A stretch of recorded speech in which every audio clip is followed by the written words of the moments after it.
अस्सलाम वालेकुम dear students. आज इस लेक्चर में मैं आपको टाइम सीरीज़ चैप्टर का मेथड ऑफ सेमी एवरेज से रिलेटेड जो एग्जांपल्स हैं, जो सवाल हैं, किस किस तरह से होते हैं वो आपको समझाऊंगा। लेकिन उससे पहले आपको टाइम सीरीज़ का पता होना चाहिए कि टाइम सीरीज़ होता क्या है। टाइम सीरीज़ जैसे कि एग्जांपल भी आप देख रहे हैं कि ये सेट ऑफ ऑब्जर्वेशन है जो रिकॉर्ड किया गया है इक्वल इंटरवल्स ऑफ टाइम्स। ठीक है, यानी इसकी डेफिनेशन सिंपल आप बता सकते हैं कि टाइम सीरीज़ जो है ये set of observation recorded at equal interval of time इस कॉल्ड टाइम सीरीज़। इसकी मुख्तलिफ एग्जांपल हैं, जैसे ये तो न्यूमेरिकली हमने यहाँ वैल्यूज़ लिखा हुआ है। इसमें वीकली प्राइस भी हो सकती है किसी भी चीज़ की, हर हफ्ते प्राइस में अगर चेंजेस आ रही हैं, या मंथली सेल्स है किसी भी चीज़ की, हर मंथ कितनी सेल हो रही है मोटरसाइकिल्स की किसी भी सिटी की। तो ये सारी चीज़ें हम टाइम सीरीज़ में कैलकुलेट करते हैं, टाइम सीरीज़ में डिफ़ाइन की जाती हैं। वो तमाम चीज़ें जो टाइम के हिसाब से आप शो करते हैं वो टाइम सीरीज़ डाटा कहलाता है, जिसमें आवरली टेम्परेचर है। ठीक है, हर घंटे के बाद आप टेम्परेचर अगर नोट करते हैं तो वो भी टाइम सीरीज़ डाटा कहलाएगा। ठीक है, ब्लड प्रेशर अगर किसी का नोट किया जाता है घंटे बाद, वो भी टाइम सीरीज़ डाटा कहलाएगा। तो ये टाइम सीरीज़ डाटा क्या हुआ कि set of observation recorded at equal interval of time. अब इसके मेथड की तरफ आते हैं। इसमें जो इसके मेन कंपोनेंट हैं हमारे पास टाइम सीरीज़ के, चार कंपोनेंट हैं टाइम सीरीज़ के। एक सेकुलर ट्रेंड, एक सीजनल वेरिएशन, और एक साइक्लिकल वेरिएशन है, और एक इरेगुलर मूवमेंट्स भी कह सकते हैं, वेरिएशन भी कह सकते हैं। ये चार मेन कंपोनेंट हैं। ये इसमें जो चेंजेस आ रही हैं डाटा में उसको डिफ़ाइन किया जाता है इन फैक्टर में, इन कंपोनेंट में अलग-अलग। कि जो चेंजेस आ रही हैं हमारी, फ़र्ज़ करें प्राइसेस हैं उसमें चेंजेस आ जाती हैं, वो क्यों आती हैं, उसकी क्या रीज़न है, वो सारे हमने फैक्टर इसमें पढ़ने हैं, लेकिन सबको अलग-अलग हमने डिफ़ाइन किया हुआ है। उसमें सेकुलर ट्रेंड सबसे पहला कंपोनेंट है। उसको अगर हम न्यूमेरिकली मेजर करेंगे तो उसके हमारे पास चार मेथड हैं न्यूमेरिकली फाइंड करने के मेजर ऑफ सेकुलर ट्रेंड के, जिसमें एक मेथड है मेथड ऑफ सेमी एवरेज, जिसके न्यूमेरिकल मैंने आपको समझाने हैं। अब मेथड ऑफ सेमी एवरेज के बारे में बता दूं कि मेथड ऑफ सेमी एवरेज जो है ये वो मेथड है जिसमें डाटा को टू इक्वल पार्ट्स में डिवाइड किया जाता है। ठीक है, डाटा को टू और अप्रॉक्सीमेटली टू, क्योंकि बाज़ दफ़ा दो पार्ट्स नहीं बनते, हम अनइक्वल पार्ट्स भी बना सकते हैं, लेकिन ज़्यादातर हम इसको टू इक्वल पार्ट्स में ही डिवाइड करेंगे। अगर हमारे पास नंबर ऑफ़ वैल्यूज़ कम है, यानी कि 7 है, तो हम उसके टू पार्ट्स बनाएंगे, थ्री वैल्यूज़ का, और एक दरमियान वाली वैल्यूज़ को ड्रॉप कर देंगे। इसी तरह अगर नंबर ऑफ़ वैल्यूज़ हमारे पास 6 हैं तो फिर हम एग्जैक्टली उसके दो पार्ट्स बना सकते हैं। अब ये मेथड यूज़ क्यों किया जाता है कि मेथड ऑफ सेमी एवरेज जो है, सबसे पहले तो इसमें हम डाटे को दो हिस्सों में डिवाइड करते हैं, फिर उसके बाद हर हिस्से की एवरेज निकालते हैं। हर हिस्से की, हर पार्ट की एवरेज निकाल के उसके अगेंस्ट, सेंटर पॉइंट के अगेंस्ट हम उसकी एवरेज का आंसर लिखते हैं। ठीक है, जहाँ भी मिड पॉइंट बनेगा वो भी मैं एग्जांपल से ये चीज़ आपकी क्लियर हो जाएगी कि एवरेज कैसे निकालनी है और उसको किस जगह पे लिखना है। ये जनरली मैं उसको थ्योरेटिकली थोड़ा सा डिफ़ाइन कर रहा हूँ ताकि आपको समझने में आसानी हो जाए। अब इसकी मेन जो मेथड था हमारा सेकुलर ट्रेंड, इसमें हमने ट्रेंड वैल्यूज़ भी डिफ़ाइंड करनी होती है। ट्रेंड वैल्यूज़ से मुराद यहाँ पे ये है कि जर्नल ट्रेंड, यानी किस ट्रेंड से अगर उसमें जो वेरिएशन के फैक्टर हैं उन्हें आप ख़त्म कर दें तो आपका ट्रेंड ये होना चाहिए, उसे कैसे फाइंड करना है। उसके भी हमारे पास दो मेथड हैं, लेकिन यहाँ हम सिर्फ फ़िलहाल अभी सेमी एवरेज की एग्जांपल पढ़ेंगे कि सेमी एवरेज मेथड किस तरह कैलकुलेट किया जाता है और उसकी ट्रेंड वैल्यूज़ कैसे निकाली जाती है। और ट्रेंड वैल्यूज़ में हम जो है इक्वेशन भी बना सकते हैं, और टाइम सीरीज़ का एक ग्राफ होता है जिसे हम हिस्टोरीग्राम कहते हैं, वो भी बना सकते हैं। उसमें हम जो एवरेज हमने फाइंड की हैं, दो एवरेज, उनको ग्राफ पर ड्रा करते हैं और फिर उन मिड पॉइंट्स को, ग्राफ के दोनों पॉइंट्स को, एवरेज वाले पॉइंट्स को आपस में मिला देते हैं। ठीक है, वो हम ग्राफ के ज़रिए भी ट्रेंड वैल्यूज़ फाइंड कर सकते हैं। अब इसी तरह ये फर्स्ट एग्जांपल है, इसमें हमने फाइंड करना है। देखिए एग्जांपल है, find the trend values by using the semi average method. अब ये मैं न्यूमेरिकली आपको समझाता हूँ। इसमें सेमी एवरेज में जैसे मैंने थोड़ा सा आपको बताया था कि सबसे पहले डाटा को दो पार्ट्स में आपने डिवाइड करना है। दो पार्ट्स में डिवाइड, ये देखिए 6 वैल्यूज़ हैं, इसको हमने 3 वैल्यूज़ ऊपर अलहदा और 3 वैल्यूज़ नीचे अलहदा, इनके दो ग्रुप्स बना ले। दो ग्रुप्स बनाने के बाद हमने क्या करना है, हर ग्रुप्स की एवरेज अलग-अलग फाइंड करनी है। जैसे कि ये एग्जांपल में मैंने यहाँ पे किया हुआ है कि 276 प्लस 270 प्लस 260, ये सारे तीनों वैल्यूज़ को हमने प्लस किया, उसका आंसर आ रहा है 806। ऊपर हमने कॉलम बनाया सेमी टोटल का।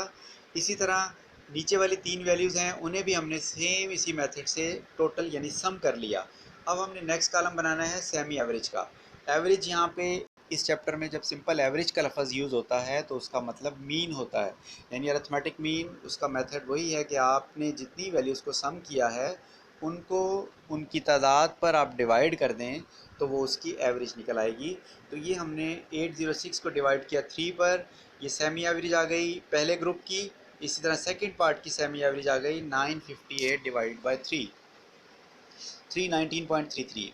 ये हमने दो ग्रुप्स की सेमी एवरेज निकाल ली। अब जो नेक्स्ट स्टेप है वो है ट्रेंड वैल्यूज़ का। उसके लिए हमें देखना पड़ेगा कि हमारे पास 1 ईयर का डिफरेंस क्या बनता है, क्योंकि जब हमें ये पता लग जाएगा कि एक साल में कितनी वैल्यूज़ जो है बढ़ रही है या कम हो रही है, तो उस हिसाब से हम पूरे जितने भी ईयर्स हैं, 6 नंबर ऑफ़ ईयर्स हैं, तमाम ईयर्स की ट्रेंड वैल्यूज़ फाइंड कर सकते हैं।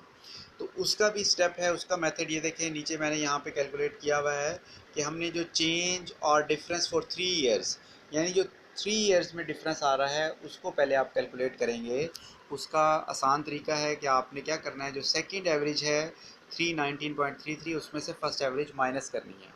ये आपके पास डिफरेंस आ रहा है 3 ईयर में, कितना डिफरेंस आया 50.66, यानी 3 साल में जो प्राइस चेंज होती है वो है 50 रुपीज़ या 50.67। अब आपने असल में डिफरेंस देखना है 1 ईयर का, क्योंकि आपने year by year trend values find करनी है जिसमें इसके जो ट्रेंड कंपोनेंट के इफेक्ट हैं वो ख़त्म हो चुके हों। तो उसके लिए आपको नेक्स्ट एक कॉलम और स्टेप करना पड़ेगा जिसमें आप देखेंगे चेंज और डिफरेंस फॉर 1 ईयर। उसमें आपने क्या करना है, ये जो आंसर आया था माइनस करने से उसको डिवाइड कर देना है 3 पर। और यहाँ ये बात याद रखनी है कि 3 पे हमने क्यों किया, क्योंकि हमने 3 वैल्यूज़ का ग्रुप बनाया हुआ है और हमारे पास जो दरमियान में वैल्यूज़ भी 3 ही बनती हैं, इसलिए हमने 3 ईयर का डिफरेंस निकाला।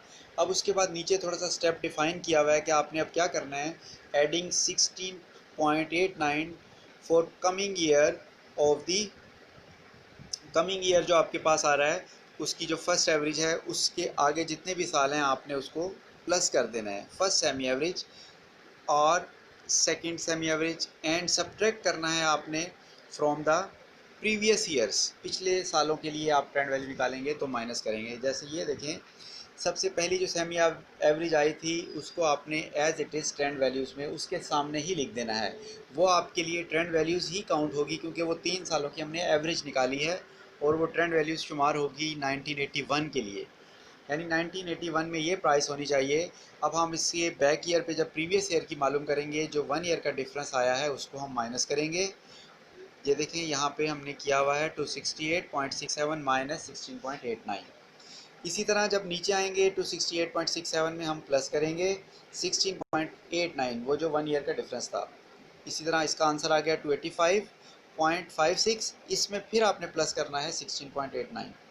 ठीक है, 302 आ गया। ये आप कैलकुलेशन खुद भी चेक कर सकते हैं, कोई मिस्टेक भी हो सकती है, लेकिन मेथड उसका आपको असल में समझाना है कि आपको मेथड ये क्लियर हो जाए कि हमने सेमी एवरेज कैसे फाइंड करनी है और उसमें ट्रेंड वैल्यूज़ हमने कैसे फाइंड करनी है। तो ये इसकी पहली एग्जांपल है। इसमें हमने 6 ईयर जिसमें एग्जैक्ट आपके दो ग्रुप बन रहे थे, हमने उसको कैसे उसका मेथड प्रोसीजर उस पर अडॉप्ट किया है। अब इसके बाद जो नेक्स्ट एग्जांपल है वो भी मैं आपको समझा देता हूँ। एग्जांपल 2 में हमारे पास नंबर ऑफ़ ईयर्स हैं 7। सेमी एवरेज मेथड, जिस तरह मैं इस सेमी एवरेज मेथड को डिफ़ाइन किया है कि आप डाटे को दो ग्रुप्स में डिवाइड करें। अब यहाँ पे हमारे पास नंबर ऑफ़ ईयर्स हैं 7। अब आप क्या करेंगे, पहले 3 वैल्यूज़ का अलहदा ग्रुप बनाएंगे ऊपर, और लास्ट वाली 3 वैल्यूज़ का अलहदा ग्रुप बनाएंगे। जो दरमियान में एक ईयर रहता है उसको आप ड्रॉप कर देंगे, यानी इग्नोर कर देंगे फ़िलहाल। अब आपने उसी तरह सेम मेथड, पहले 3 जो वैल्यूज़ हैं उन्हें आपने सम किया, सेमी टोटल निकाला, फिर आपने उसे 3 पे डिवाइड किया तो सेमी एवरेज आ गई। इसी तरह लास्ट वाली 3 वैल्यूज़ को आपने सम किया और उसको 3 पे डिवाइड किया तो सेकंड ग्रुप की सेमी एवरेज आ गई। अब इसमें भी वही प्रोसीजर होगा कि आपने डिफरेंस फॉर 1 ईयर निकालना है। उसके लिए आपने यहाँ जो एक चेंज आ रहा है वो ये है कि चेंज या डिफरेंस फॉर 4 ईयर्स। अब हम ये जो हमने इग्नोर की थी वैल्यूज़ उसको भी अब काउंटिंग में हम शुमार करेंगे, यानी अब आप चेंज जो निकालेंगे पहले आप 4 ईयर का निकालेंगे। उसका तरीका यही है कि सेकंड एवरेज में से फर्स्ट एवरेज को माइनस करें। ये आपके पास 71.33 आ रहा है, चेंज या डिफरेंस फॉर 4 ईयर्स। अब हमें असल में चाहिए चेंज या डिफरेंस फॉर 1 ईयर। तो अब हम क्या करेंगे, इसी डिफरेंस को अब 4 पे डिवाइड करेंगे। ये सिर्फ उस सवाल में और इस एग्जांपल में फ़र्क है कि यहाँ हमने 4 पे डिवाइड करना है। अब आपके पास 17.83 आ रहा है। इसके बाद का स्टेप उसी तरह है कि पहली एवरेज आपने 268.67 को एज इट इज़ लिखा, फिर उससे जो प्रीवियस ईयर है उसमें आपने माइनस किया और नेक्स्ट ईयर में 17.83 को सम किया। इसी तरह जो आंसर आएगा उसमें फिर आप जमा करते जाएंगे, तो ये आपके पास सेमी एवरेज का जो है ट्रेंड वैल्यूज़ फाइंड हो जाएगी। दूसरी एग्जांपल है ये जिसमें नंबर ऑफ़ ईयर्स आपके पास 7 थे। इसी तरह अब नेक्स्ट एग्जांपल भी ये मैं आपको शॉर्ट टाइम में मैक्सिमम चीज़ें समझाने की कोशिश कर रहा हूँ कि आपको सेमी एवरेज मेथड की हर तरह का क्वेश्चन आपको समझा दूँ कि उसमें कितने टाइप के सवाल आ सकते हैं और आपने उनको कैसे कैसे सॉल्व करना है। इसके बाद नेक्स्ट देखें, ये हमारे पास एक और डाटा है। इसमें हमारे पास नंबर ऑफ़ वैल्यूज़ आ रही हैं 8। अब यहाँ पे जो हमारे पास डिफरेंस आ रहा है वो ये है कि जो आप पहले ग्रुप की एवरेज फाइंड करेंगे उसका सेंटर पॉइंट क्या होगा, उसको किस पॉइंट के सामने लिखना है। यहाँ पे ये थोड़ी सी कन्फ्यूजन है स्टूडेंट्स के लिए इसमें, लेकिन बाकी प्रोसीजर उसी तरह कि आप पहले, क्योंकि ये नंबर ऑफ़ वैल्यूज़ हैं 8, अब आपने 4 वैल्यूज़ का ग्रुप अलहदा बनाना है और नीचे वाली 4 का अलहदा। अब आप क्या करेंगे, पहले 4 वैल्यूज़ को अलहदा जमा करें और उसको 4 पे तकसीम कर दें, यानी सेमी टोटल और सेमी एवरेज पिछली एग्जांपल की तरह। ये हो गया। अब लेकिन आंसर जो आपने लिखना है ये थोड़ा सा कंप्यूटर पे प्रिंटिंग की है, तो एग्जैक्ट इसकी लोकेशन बननी थी 270 और 260 के दरमियान में। ये थोड़ा सा नीचे लिखा गया यहाँ पे प्रिंटिंग की वजह से, लेकिन आपने इसको मेंशन करना है 270 और 60 के दरमियान में। इस जगह पे आप इसको शो करेंगे और उसके बाद जो सेकंड एवरेज है उसको भी आपने यहाँ लिखना था। ये ठीक है, बल्कि ये सही प्रिंट हो गया 351 और 348 के दरमियान में। ठीक है, सेमी टोटल आ गया। फिर इसके बाद ये आपने सेमी एवरेज यहाँ पे लिख ली। अब आपने, क्योंकि ये जो हमारी सेमी एवरेज आ रही है ये आ रही है 1981 और 82 के दरमियान में एक्चुअल में आनी चाहिए, तो ये समझें जो आपके 1981 और 1982 हैं इन दोनों के सेंटर में आ रही है, तो समझें ये आपको डिफरेंस मिल रहा है हाफ ईयर का, यानी यहाँ से आपको मिलना चाहिए कि हाफ ईयर में क्या चेंजेस आई हैं। यानी ये प्राइस है हाफ ईयर के दरमियान में, तो इसके लिए आपको हाफ ईयर डिफरेंस भी फाइंड करना होगा। यानी सिंपली आप देखें, सबसे पहले आप निकालेंगे change or difference for 4 year, यानी जो 4 साल है उनका डिफरेंस क्या आ रहा है। उसमें वही तरीका है कि आपने सेकंड एवरेज में से फर्स्ट को माइनस करना है। इसका आंसर आया 68.5। फिर आपने चेंज निकालनी है 1 ईयर्स के लिए, इसी आंसर को आपने 4 पे डिवाइड कर, यहाँ तक तो मेथड वही है। लेकिन अब इसमें एक स्टेप और करना पड़ेगा आपको कि आपने चेंज निकालना है हाफ ईयर के लिए। हाफ ईयर के लिए क्यों निकालना है, क्योंकि जो पहली एवरेज थी ये इन दो वैल्यूज़ यानी 270 और 280 के दरमियान में लिखनी चाहिए थी, लेकिन कंप्यूटर पे प्रिंटिंग की गई है तो वो एवरेज थोड़ा सा नीचे आ गई। लेकिन पहला आंसर आपका 270 और 80 के दरमियान में आना चाहिए था, थोड़ा सा इससे ऊपर। तो इस वजह से हमें हाफ ईयर दोबारा फाइंड करना पड़ गया। हाफ ईयर यानी जो हमारा 1 ईयर का डिफरेंस है उसको 2 पे डिवाइड किया तो हमारे पास हाफ ईयर डिफरेंस आ गया 8.56। अब आपने इस हाफ ईयर को क्या करना है, ये जो पहली सेमी एवरेज आई थी इसको आपने अब एज इट इज़ नहीं लिखना किसी भी साल के सामने, क्योंकि ये आ रही है सेंटर में 1981 और 82 के सेंटर में ये एवरेज आ रही है ना। ये आप 81 के सामने लिख सकते हैं ना 82 के लिए। इस मसले को हल करने के लिए हाफ ईयर डिफरेंस निकाला है, तो हम इस एवरेज में वो हाफ ईयर का डिफरेंस जो है यानी 8.56 नीचे की तरफ आनी चाहिए थी वैल्यू, इसको हम प्लस करेंगे। अब इसका आंसर आ गया 281.56। ये हाफ ईयर का डिफरेंस सिर्फ एक वैल्यूज़ में आपने प्लस करना था। अगर आप इससे पिछले साल की ट्रेंड वैल्यू निकालते तो आप उस हाफ ईयर के डिफरेंस को माइनस भी कर सकते थे, लेकिन आपने क्योंकि उससे निचले साल का ट्रेंड वैल्यू निकाली है तो आपको जो हाफ ईयर डिफरेंस है वो प्लस करना पड़ेगा। अब आपके पास 281.56 आ गया। इसके पीछे जाना है आपने, अब एक साल जंप लगानी है, यानी ये जो हमारे पास है ये तीसरे साल की यानी 1982 की ट्रेंड वैल्यू बन गई। अब आपने जाना है 1981 पे, तो 1981 के लिए आपने जो 1 ईयर का डिफरेंस निकाला था उसको पिछले साल के लिए आप माइनस करेंगे। जो आंसर आएगा उसमें फिर आप 17.13 को माइनस कर देंगे। इसी तरह इससे जब नीचे आएंगे तो आप 17.13 को प्लस करते जाएंगे। तो ये इन शॉर्ट आप ये कंटिन्यूस प्रोसेस चलाते जाएंगे जब तक आपके पास फाइनल ट्रेंड वैल्यूज़ ना आ जाए। तो यहाँ तक आपको बात क्लियर हो गई। अगर इसमें कोई कन्फ्यूजन हो तो आप पूछ सकते हैं व्हाट्सएप नंबर पे मेरे। इसी तरह नेक्स्ट मैं आपको लास्ट एग्जांपल इससे रिलेटेड बता रहा हूँ ताकि ये आज आपका सेमी एवरेज मेथड कंप्लीट हो जाए। इस मेथड में भी थोड़ा सा डिफरेंस है, सिर्फ एक तो ये आ रहा है कि इसमें नंबर ऑफ वैल्यूज़ आपके पास आ रही हैं 9। इसको काउंट करें ज़रा, 1 2 3 4 5 6 7 8 9 वैल्यूज़ हैं। तो इसमें भी हमने डाटा को दो ग्रुप में डिवाइड करना है कि पहले 4 वैल्यूज़ का ग्रुप अलहदा और नीचे 4 वैल्यूज़ का ग्रुप अलहदा, पिछली एग्जांपल की तरह। लेकिन इसमें जो दरमियान वाली वैल्यूज़ है उसे हमने इग्नोर कर दिया। इसका मेथड वही कि आप पहली 4 वैल्यूज़ की एवरेज निकालें, यानी पहले सेमी टोटल, फिर आपकी सेमी एवरेज, फिर आप सेमी एवरेज के बाद आप डिफरेंस निकालेंगे। डिफरेंस में आपने वो पॉइंट याद रखना है कि चेंज फॉर डिफरेंस यहाँ पे आपने 4 ईयर नहीं लिखना। ये पॉइंट याद रखें क्योंकि हमने एक वैल्यूज़ दरमियान में इग्नोर की हुई थी, उसको अब काउंटिंग में आप शामिल करेंगे। चेंज फॉर डिफरेंस यहाँ पे लिखेंगे 5 ईयर्स। 5 ईयर्स का मतलब है कि आपने 286 में से माइनस किया 302 को। यहाँ पे एक और पॉइंट जो या समझने वाला है और याद रखने वाला है कि वो ये आंसर यहाँ आ रहा है माइनस में। माइनस आपने इसके साथ लगाना है लाजमी, क्योंकि माइनस ये शो कर रहा है कि निचले ईयर्स में वैल्यूज़ कम हो रही हैं। क्योंकि प्राइसेस कम हो रही हैं इसलिए उसकी एवरेज जो सेकंड वाले ग्रुप की एवरेज है वो कम आई है, इसलिए आंसर माइनस में आया। आपने इस पॉइंट को मेंशन को याद रखना है, इस पॉइंट को माइनस वाले को। अब आपने अगले स्टेप में काम वही करना है, change or difference for 1 year, यानी इसको आपने 5 पे डिवाइड किया। अब आपको हाफ ईयर निकालना पड़ेगा। इसकी वही लॉजिक है कि हाफ ईयर, क्योंकि ये जो पहली एवरेज है वो दो वैल्यूज़ यानी दूसरी और तीसरी वैल्यूज़ के दरमियान में लिखनी चाहिए, वो यहाँ पे आ रही है। इसी तरह आप क्या करेंगे, हाफ ईयर डिफरेंस निकाल लेंगे। Change for difference for half years, half year निकाल लिया आपने, 3.3 को 2 पे डिवाइड किया तो ये आ गया -1.65।